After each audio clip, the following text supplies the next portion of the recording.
Because the identity and value of a person is inextricably tied to how we tell the story of their lives. And this is directly related to our relationships to God and to each other, because every week you and I gather here to tell and retell the stories of our faith. How do we tell those stories? What does the way we tell the story say about how we understand God and how we value each other? And if the way we treat each other, both within these walls and outside these walls, does not reflect God's value of each one of us, a precious child of God, then we are telling the story the wrong way. Welcome to another episode of Sermon Podcast Hour with the Collective Table. It's Claire, and today I'm joining Chelsea as we sit down to chat with Pastor Amy Butler. In this episode, Reverend Claire and I had the chance to sit down with Pastor Amy Butler, a leading female influence and progressive thinker in the church. Pastor Amy received her BA and MA from Baylor University, a BA of Theology from International Baptist Theological Seminary, and a Doctor of Ministry degree from Wesley Theological Seminary. Pastor Amy served as the first woman senior minister at the Riverside Church in New York City. Pastor Amy believes deeply that the courageous community of people who live with tenacious love can change the world. Much of her career has been spent helping build communities of radical witness in the institutional church. She currently leads National City Christian Church as the intentional interim senior minister. We're so glad you're joining us for this dynamic, inspirational, and important conversation. If you like what you hear, be sure to share it with a friend, give us a like, or even give us a rating. You can also find The Collective Table on Instagram, Facebook, and our website at thecollectivetable.org. To start our conversation, we wanted to give you a taste of Pastor Amy's sermon with this longer clip. If you'd like to listen to Pastor Amy's full sermon, check out the show notes or visit our website. The perspective from which you tell a story can change everything. How do you hear your story? What is the role that you have been assigned? Accountant? Youngest child? Immigrant? African American? Working class? Educated? Woman? Does the story you hear and tell about your life determine for you that you are an underachiever? Or unworthy, or not good enough, or unclean, or a failure, or insignificant? It's so easy for us to take on names like these, even in our subconscious, because we hear over and over messages that we are not good enough, because we see what seems to be evidence of failure all around us, because the details of our lives don't always mirror the expectations of success that our society places upon us, and because other people tell our stories. And these stories, if they're told long enough and loud enough, they evolve into societal structures that oppress and harm and do not reflect God's hopes and intentions for our world. My friends, this is sinful. We are complicit. We have to change the way that the story is told. What would happen if we began to tell the stories of our faith from the perspectives of those who do not have privilege?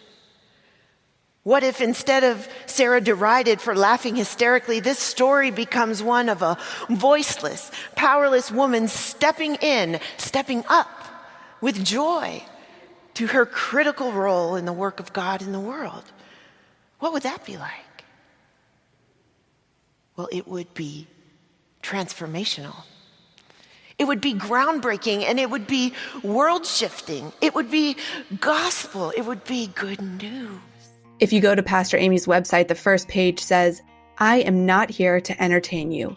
I am here to disquiet you. I'm here to make you think. I'm here to make you ask some hard questions. That's my job. And Pastor Amy does just that.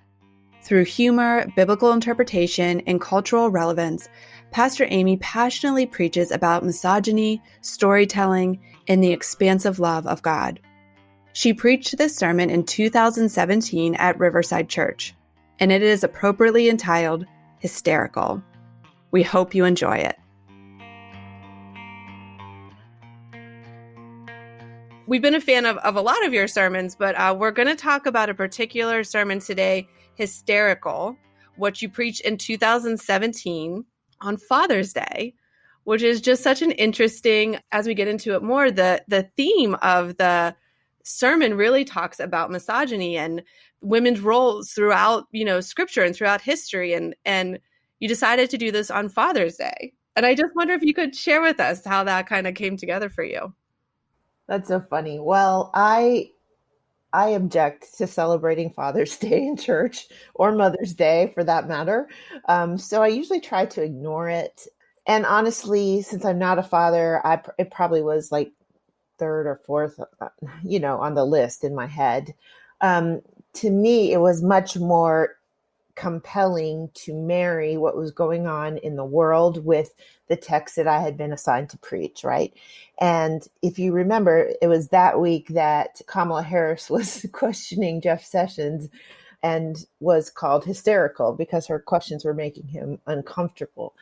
So I had that in my head, and that was sort of the lens through which I was reading this story about Sarah.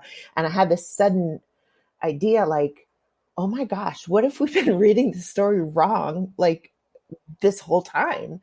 So to me, that was much more of a compelling framework than some Hallmark holiday, right? I did have someone at the door afterwards say to me, well, I'm really disappointed. I came to church today to learn how to be a good father, and you just didn't offer me that. I was like, I don't know how to be a good father. So so I thought what was going on in the world and in the consciousness and minds of all the people who were there in worship was so much more important as a way of connecting them to the text. I think that's so interesting because I have always struggled to figure out where the line is of celebrating holidays and recognizing those in church, because I do know that people come expecting that, but sometimes, especially Mother's Day and Father's Day can be really, really sensitive topics. And I don't know if I've met someone that just ignored it and completely, but I kind of love that and really admire that. Well, it was an interesting cultural issue for me because I was pastoring a largely African-American church. And, in history, the church has been the central point of everything in the African-American community, and especially and including honoring mothers and fathers. And so, I had to rethink that a little bit. But in general, I say ignore. I would argue, though, that you did that you're putting a new way for us to look at the female story throughout time should help someone be a better father, whether you have boys or girls, to be able to have a new framework of which we can, raise women up to be more, or in addition to being a good cook or, whatever. Like the one example of this woman was actually a rocket scientist, and that's 0.5 in her obituary is just wild. And how we really do, assign roles to women that just are so culturally based and not authentic to who we are as people. And I think that gives them great advice or framework for being a parent, a father. You would think. And also you too would understand this. There's so much personal investment in this. Can I talk about this without being called a bitter woman? I had a moment of real, repentance, because I was constantly preaching about the sins of racism and I never talked about misogyny because I wanted to prove, I could do it just as good as everybody else. All of us women ministers, or any woman who's in a male dominated field has that pressure. And when I read this story through the lens of what was going on in the world, I thought, you've been wrong. Like you are not raising this up as a sin of our culture. And it is. Now I know you've probably heard this story before, and when you have, it has probably gone something like this. There was this man who desperately wanted a child. His wife failed her because she couldn't get pregnant. So God intervened and promised a child. But upon hearing the news that she would get pregnant, the 90-year-old woman laughed disrespectfully in a somewhat hysterical manner. Maybe today we can tell the story a bit differently. If we look again, conscious of the fact that how we choose to speak of God's work in the world directly impacts the systems that either help us reach or keep us from reaching toward the world that God dreams for all of us. I couldn't stop thinking about it as I was listening to your sermon, because what I saw the crux of your sermon as kind of identity related to storytelling. And I think it's so beautiful because you point out how the ways that we tell and retell our story says something about how we understand God and value each other. And I think that only you and especially who you are as a woman, could tell and retell that story in that unique way that calls out misogyny. And something I was thinking about too, you talk about it being a sin. I'm really interested in powers and principalities, and I'm wondering if you could speak more on this. I kind of, the way you talked about storytelling, I was wondering in my head, like, I wonder if this twisted the ways that, I think you say misogyny is problematic theological expression. I wonder how comparable that is to a power or principality, and how do we name that and call it out? Ooh, that's a big question. I think in the preparation for this sermon, I just had this feeling of anger and feeling betrayed a little bit. Like, how come nobody ever told me this story this way before, you know? And it made me think about a couple of different things, like the power that our words have and the power that the way we tell the story has. And, you know, those tools have been used for evil purposes, if you want to say it that way, you know, ingraining in our systems this sort of bias and inability to see the fullness of God in each other because we tell these stories this way. You know, I keep thinking back to when I was a little kid going to Sunday school. Like, Sarah was the bad one who was laughing at God behind the tent flap. Like, wait a second, did you guys lie to me? Like, what?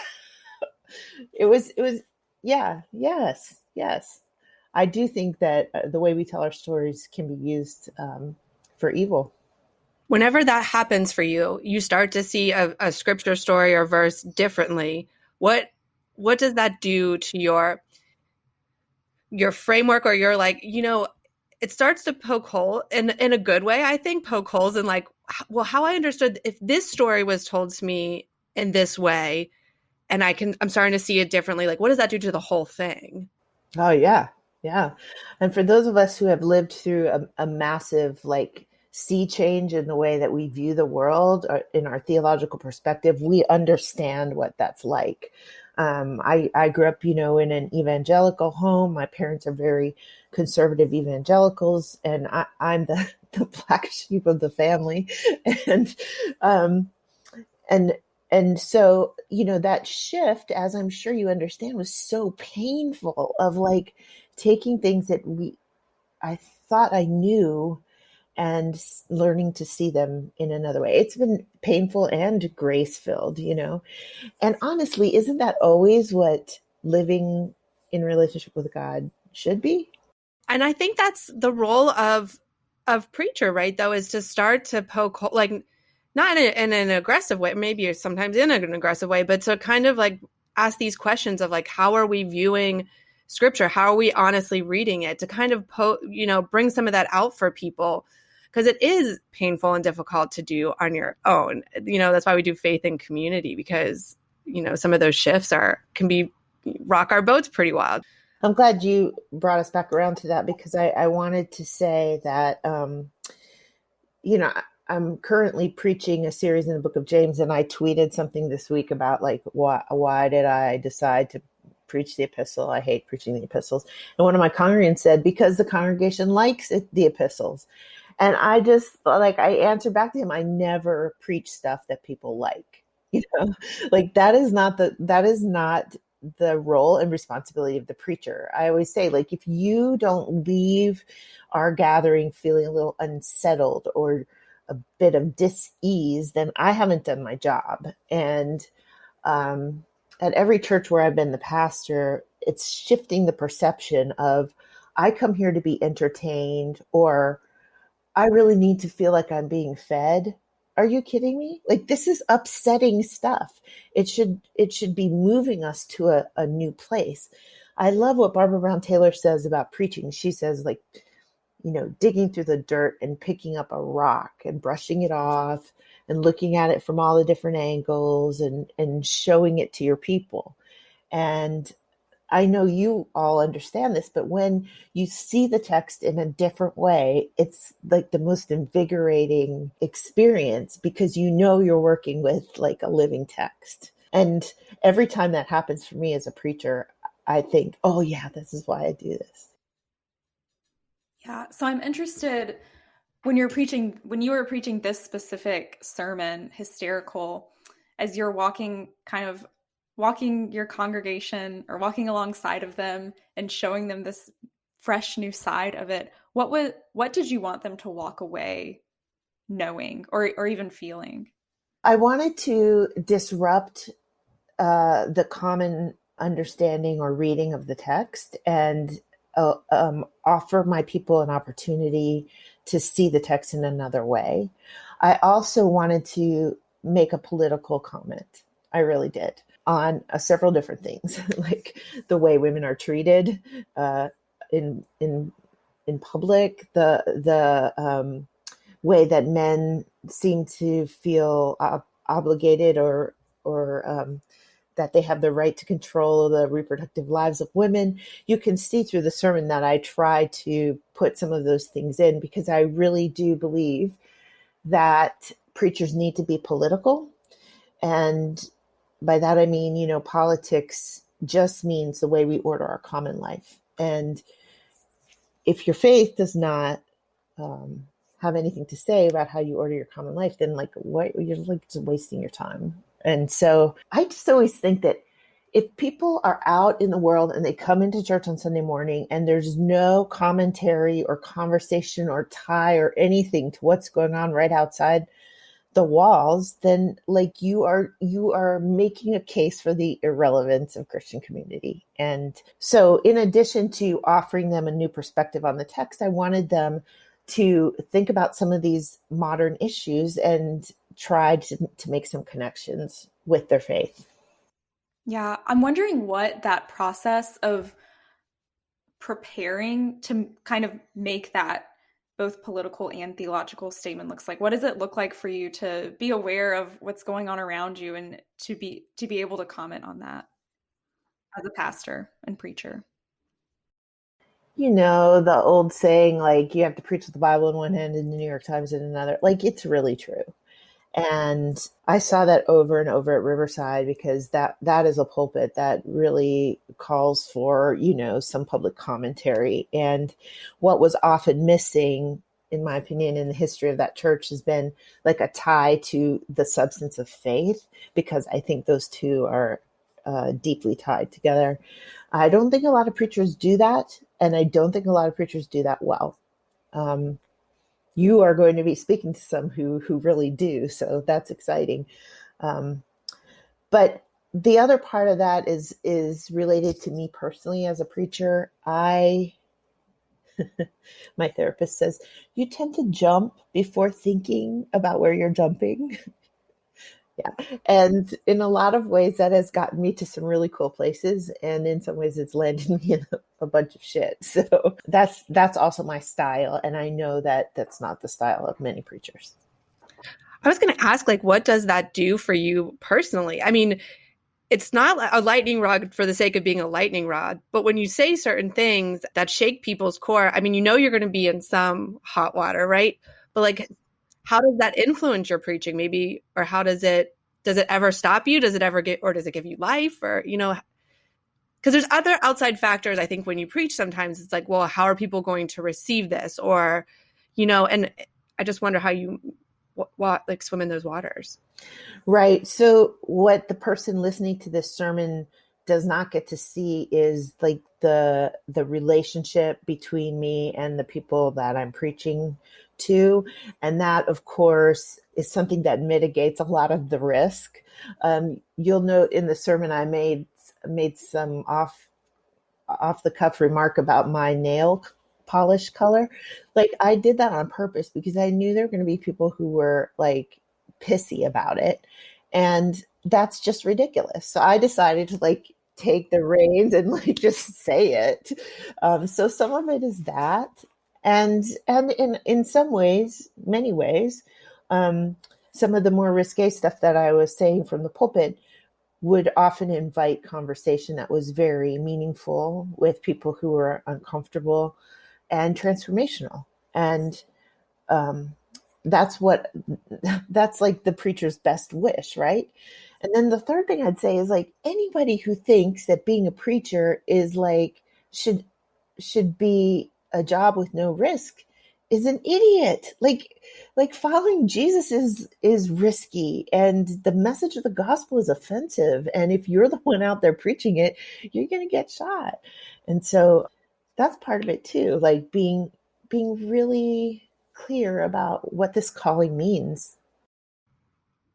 I actually said, you know, if I don't get an upset email after I preach, then I didn't do my job. Yeah, exactly. It's kind of just being okay with the call. Yeah, like exactly what you're saying, coming to terms with what the calling really means. And sometimes we put Jesus and the gospel in a nice box where it's nice, and we celebrate Father's Day, and we, you know, and that's not what Jesus calls us to do. So I hope that we're getting closer to that being a reality all of the time. You know, it's like being a preacher is no longer like the cool thing to be. We don't get automatic respect, and especially those of us who are women. So we are on the edge, and in a way that frees us to be more honest in what we say. I can just imagine my obituary now. In 2017, on Father's Day, no less, she entered the Riverside pulpit and commenced a feminist rant that made everyone uncomfortable.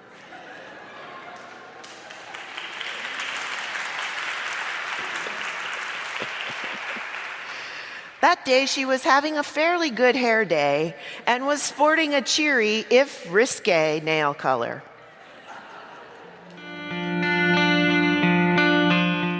So you mentioned the red nail polish, and I know for myself, I've like gotten comments before, not at my current appointment, but for my toes showing, like wearing sandals while I'm preaching. So I'm interested in other ways that you may have experienced misogyny as a female pastor. Oh, I have so many stories, but how much time do we have? Yeah, I know, right? So like at my first senior pastorate at Calvary in DC, I can remember we had a church council meeting early. I was like 32. We had a church council meeting early in my time there. It lasted for an hour. We had an hour and a half discussion about the length of my skirt in worship on Sunday. And, you know, now I would be like, this is ridiculous. Let's move on. But back then I was just like, oh my gosh, we have to talk about this. And then finally I was like, I wear a robe. And then everybody's like, oh yeah, okay, moving on. You know, like stuff like that. And then when I went to Riverside, I thought, this is great, right? You know, like I'm with the first woman. I'm at like this prominent pulpit. I'm not going to have any more trouble with sexism. But I heard stuff all the time, like, that was a great sermon, but lose the beret. Or Can't tell you how many times on Saturday I went into the nave to prepare for worship, and the security guard kicked me out. Missed, you're not allowed in here. It was just constant, and I know you all experience it too. It's real, and it's funny at first, and then it's really annoying. To me, I'm just annoyed by it. All the stories of like what people have said to me through the years are like running through my brain. And someone taught me this. As a woman, you don't want to like call them out on it, or something. You want to be nice, especially the pastor, but tell me what you mean by that. So when someone says, when I was pregnant, someone said, "Oh, it's too bad you were so cute." Well, tell me what you mean by that. A gentle way of holding people accountable. Yeah. Oh my gosh. I've even heard, which is, I think this is so ironic, because it kind of plays on that stereotype of just playing dumb and acting like you don't understand the joke or comment. And that has worked for me. I'm finishing up a book, and I write an essay in there about the first time I preached a sermon. There was a gentleman who came through the door, and he said, "Yeah, I think this was a pretty good sermon." But it was just like, watching you was like watching a dog walk on its hind legs. Oh gosh. Tell me what you mean by that. I didn't even know what to say. Yeah. What was the feedback like from this sermon? Did you get some feedback? So some of the best feedback I got was from some preaching professors who told me that they use this sermon in their preaching classes, which I really, that to me is a meaningful accomplishment. I think that by the time, I was 3 years in to my pastorate by that time. So just then coming into sort of like my own as the pastor. And I felt like waiting for those 3 years was the right amount of time, so that when I got up, I could talk about the misogyny in this passage and call it out as a sin of ours, and people would actually get it and not think that I was just being a whiny woman. The feedback I got from the congregation, except for that one guy who wanted to learn how to be a father, was really, really positive. Yeah, even throughout, I mean, they're really with you. Like I've never heard so much clapping and cheering and laughing in a sermon before. And so you can tell that they trusted you, and that is the time to kind of say the hard truths. It's like, okay, I've proven to you that I take the gospel seriously. I take the world seriously. And however long that takes, until you have their trust to really, because people can't hear it if they don't trust you. They won't hear it, But I think it was a combination of like, by that time I had done so much administrative shifting and cleaning that was long overdue and was really hard. So they had seen me as a leader. And then also, this was in the wake of Donald Trump being elected as president, which to a congregation that's largely Black, LGBTQ, and immigrant, like they were terrified all the time. And they needed like their pastor to speak to the reality of their lives in that moment. So I think I had built up a level of trust that allowed me to say that. Is there anything that because I find sometimes when I'm sermon writing, there's always something that, not always, but there's always those things you have to cut, or the things that I decide maybe to hold back from. Was there something that you wish you would have said, or maybe said differently in hindsight? That's a really good question. I don't think so, but I only sent you the sermons that I really liked. So to be fair, that's what we asked for. My sermon writing process is to start living with the text at the beginning of the week and sort of like trying to carry it with me throughout everything that I am doing. And I usually write toward the end of the week, and then I'm always cutting up until the very moment it's delivered. But especially in the Riverside pulpit, I felt like I had to bring like my best work all the time. And so that's one of the sermons I really liked. If I could do something different, I would have spent a little bit more time in the text probably, but this sermon was actually a bit longer than my normal. I'm always 17 minutes in and out, and this one was a little bit longer. And so I was trying to cut in as many places as I could. I just thought like those stories at the beginning just had to be put in there because they were so ridiculous. They were so wild.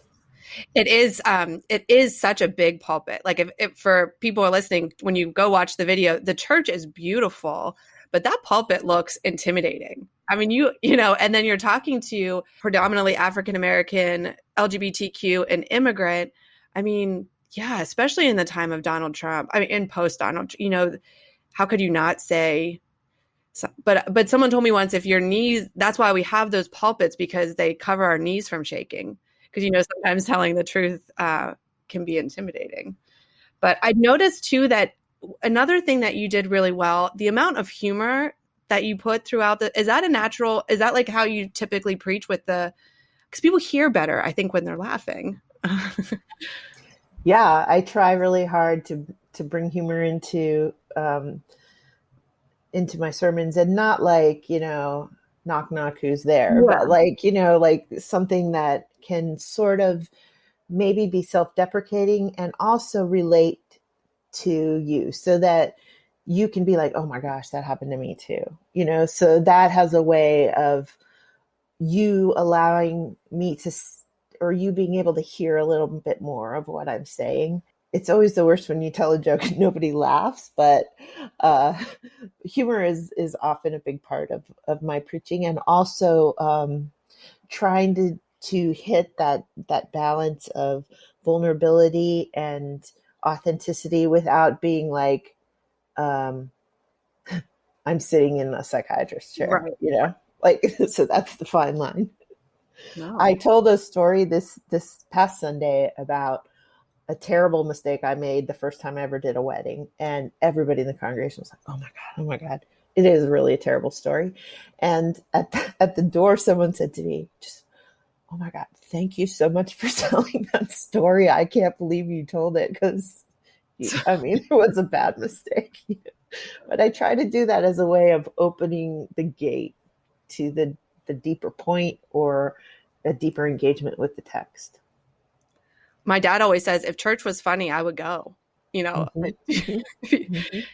And I always remember Jesus was joyful too. So there is like this laughing with the truth that kind of was modeled for us by Jesus. So I don't think there are a lot of good preachers out there, to be honest.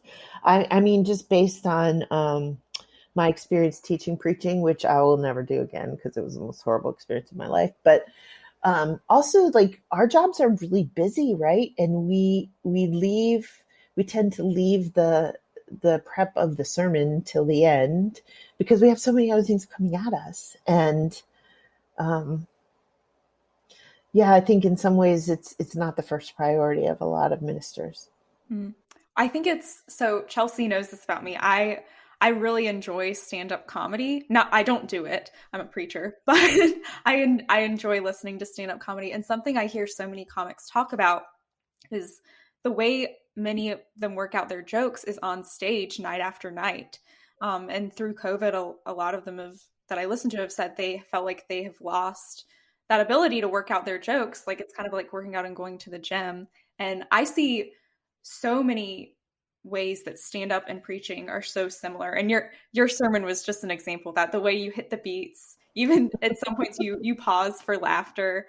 And I just thought it was so beautiful. But I think it's so interesting at the same time that as preachers, we don't have that space to work out night after night. That would be fun and amazing, but that's just not the way the hours work out.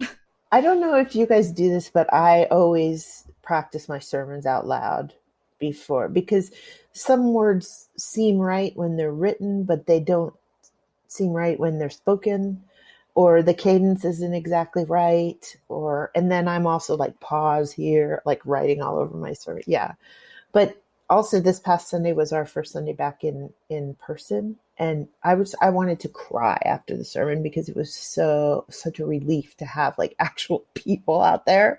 Like, I always think of preaching as a conversation. And when you're preaching to a camera, it's terrible. It is. Did they wear masks? Mm-hmm. Oh yeah. Yeah. Because I have found that we are outside, but people have been wearing masks, and it's really hard to preach. Even, I mean, it's much better than a camera, but preaching to people, you don't know if they're smiling or laughing. You know, it is a little bit, yeah.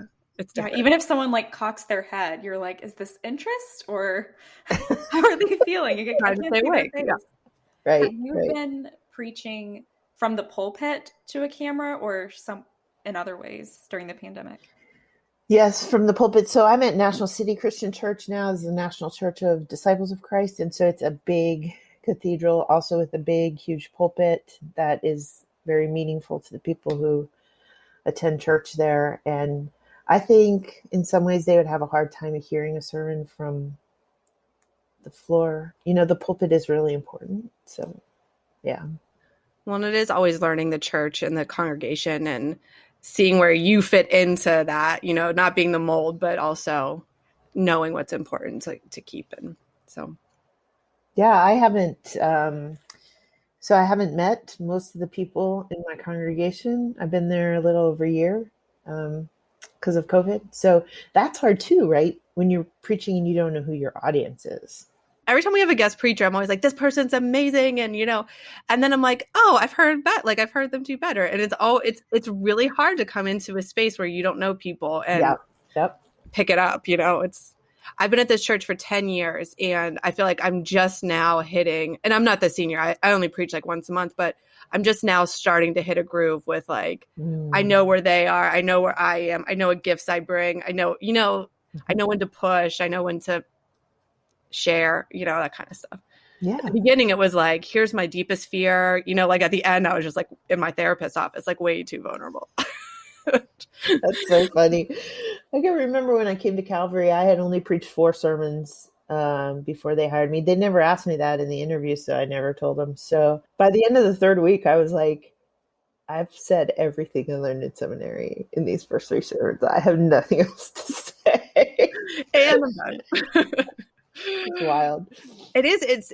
Preaching is just such an interesting, I think Claire was kind of getting there, but it's like, you know, you preach it and then it's done. And then you're on to the next week. You know, you don't even really have time to say goodbye to it. Or, you know, it's like, it is such a work of art. And then you spend so much time and thought and energy and then it's done. And then it's like, take a nap and on to the next week. It's like this constantly moving. So how do you energize how do you stay on top of your game? Well, I plan my sermons out for a year in advance. So I have this group of pastor friends. There are 6 of us. We've been going away for a week in the summer for this 17 or 18 years. And when I come back from that week, I have like the whole year planned out. And so I sort of savor things ahead of time. Like this November, I noticed a lot of stories about women, like Esther and Ruth in the lectionary. So I have a 4-week series called The Handmaid's Tale. I'm so excited about it, right? But I think that's one of the things I enjoyed so much about the Riverside pulpit, because there were people listening on the radio, there were people listening in other countries online, and the conversation about the sermons would continue longer than normal. And that felt really good to me. Like, I put my heart and soul into this, and I'm glad it's going somewhere. But yes, it is a relentless cycle of Sundays, for sure.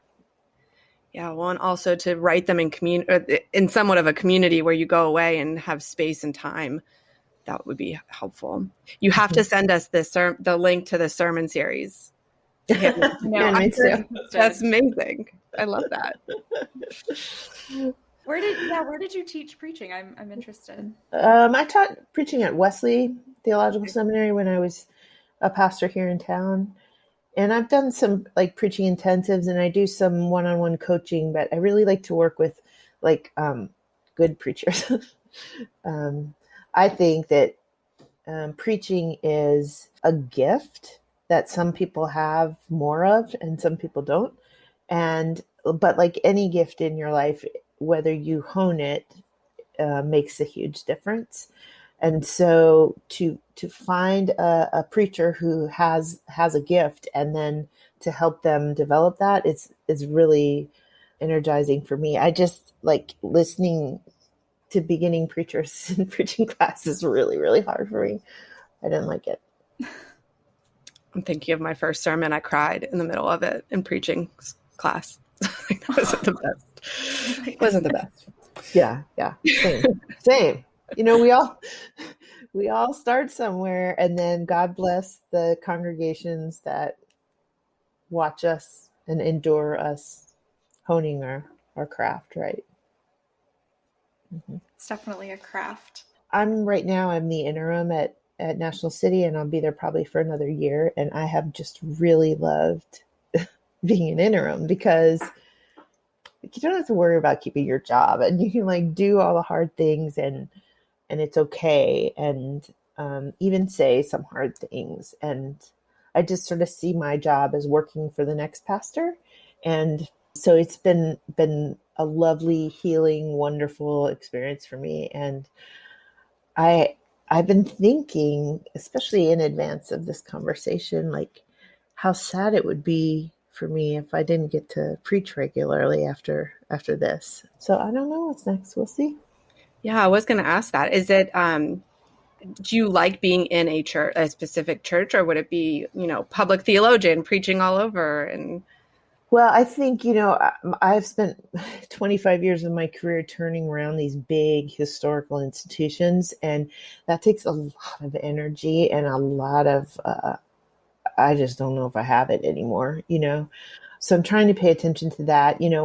Riverside is a very painful break. And that was, like, okay, I don't know if I believe in God anymore. I certainly don't believe in the church, So like doing the healing work of that has been a big part of my last couple of years. But I'm working on a side project called Invested Faith, which is a way of institutions that are dying, repurposing their assets and distributing them to social and spiritual entrepreneurs who are trying to do church in a new way, kind of like what you guys are doing. So that has a lot of my energy and attention right now, but I would miss the preaching for sure. we're going to ask everybody this, but what do you see as the role of preaching? So part of what I said before about how people leave the sermon to the last is like a pet peeve of mine, because to me, that is like one of the most important pieces of the liturgy. I mean, I'm a Baptist, so of course, but also like this is the only time you have the whole community in one space hearing the same thing, right? And you are the resident theologian of the community. So if you are trying to shape this community and lead toward a vision, this is your tool. This is your most effective tool. And so don't lay it down and don't ignore it, like use it. So I think the role of preaching is principally to communicate the theology of the community in a way that shapes the community. I would also say, and I learned this at Riverside, that the role of preaching is to be prophetic in a way that pushes your people to a different place, that says the hard thing. I mean, it's quite an honor and responsibility to have that platform, and we need to take it seriously. Yeah. Would you say that your congregation, either at Riverside or even now, do they understand that role? Because I know sometimes there can be a difference between how the preacher understands the role versus the congregation. Yes, I would say at every congregation where I've come in as a principal preacher, I've worked to redefine the way the congregation understands the preaching role. It's funny that you asked me about being called Pastor Amy at the beginning, because that relates directly to my experience at Riverside, where that congregation is used to celebrity preachers, and they applaud after every sermon. It's like it's kind of like a show, and the preacher's up there in that high pulpit, and they're called Dr. Butler, and that makes it easy to have separation and to not really engage with what the preacher's saying. So when I went, I specifically asked them to start calling me Pastor Amy, because I wanted them to feel like they knew me. and they were invested in what I was saying. And so that was a shift that I tried to make at Riverside. Here at National City, I want to set the bar really high for what they should expect from their pastor. I think their past has been a series of, sermons that were sort of incidental or secondary to the music and the big organ, right? And I want them to get used to really good preaching and to expect it in their next preacher. So I think every preacher, when you come into a community, you have to assess how the people understand what you're doing, and then you have to shape it to make it what it needs to be. Thanks for sharing. That's really beautiful. Big shoes to fill coming in after you. I know. I am brand new to this. I just graduated from seminary, and so I'm soaking in all of the wisdom from both you and Chelsea. That's so exciting. I've had the opportunity to meet some really amazing young potential next pastors of National City, and I feel excited for them. And like meeting people like you makes me feel so hopeful about the future of the church. So I'm so grateful. That was going to be, I know we're coming up on time, but that is my question that I love asking people. What is your hope for the future church? We are watching this huge decline of the institution in America, for which I say, amen, thank you, Jesus, because it really frees us up to do probably more what we were meant to do. I don't think the church is going anywhere, because being human means we need community, and we need a place to ask these bigger, deeper questions that are too scary to ponder on our own. So the church will be present in some form. The question for us is whether we will have the courage to show up where those places are.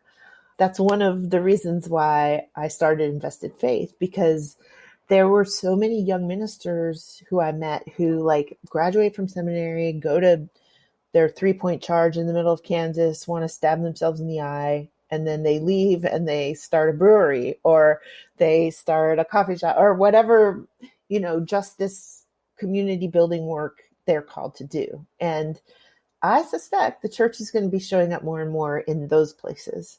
And I want to think of a way for us to support that, encourage it, be there, and help it grow. I think you're so right. I went to happy hour with some girlfriends last night, and we had these deep, spiritual, intimate conversations. And they're like, I don't have anywhere else. And they go to church. I don't have anywhere else that I can have these conversations. And I was like, we need to do, this is soul work. I left, I said, I feel like my soul just got a hug. And also, I have a list of books I need to read now for, and other stuff. So it's just, I do think it's those third places, the coffee shop, brewery, and all that. So, but we're scared, now you got me on my soapbox, but the institutional church has been shaped by a theology of scarcity that keeps us from being open to all the possibilities that God is creating in this world. And that is so shameful. What would happen if we lived as if we believed in this God of abundance? There's enough for everybody. The church can show up in places we never expected. And I still believe there are enough people who understand their faith in that way, that we will get somewhere. I hope so. I'm with you. I feel hopeful. I feel excited. The possibilities are just, and I do kind of think some parts need knocked down for us to see it. But I'm so excited. This time to be a faith leader, Christian, it's so exciting. I think these shifts are going to be, I'm so happy I'm a pastor in this time. I am too, until I tell my parents what I'm doing and they just look at me like, what? Yeah. But again, isn't that our job, to be saying the thing that people just don't quite get and feel a little offended by? Well, you're planting the seeds, and then they'll remember in a couple years, they'll be like, oh, I think Pastor Amy said that thing. Yeah. My coach says, you're answering a question nobody's asking yet. Yay. That's great. Well, Pastor Amy, thank you so much for sharing your sermons and your time and your wisdom. Like Claire said, we're just soaking it in, and we're so thrilled that our audience gets to soak it in and gets to hear from you, and we're so excited to point them to your sermons and your work, because you really do have this beautiful way of holding the scripture and the world and ourselves, and this way that is humorous, but also in this way that pushes us to be better. So it's such a gift. So thank you so much. Thank you for having me. It's been a pleasure.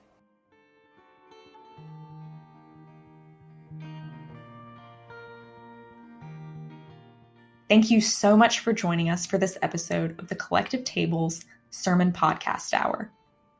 May you continue to encounter the mystery of a God ever present.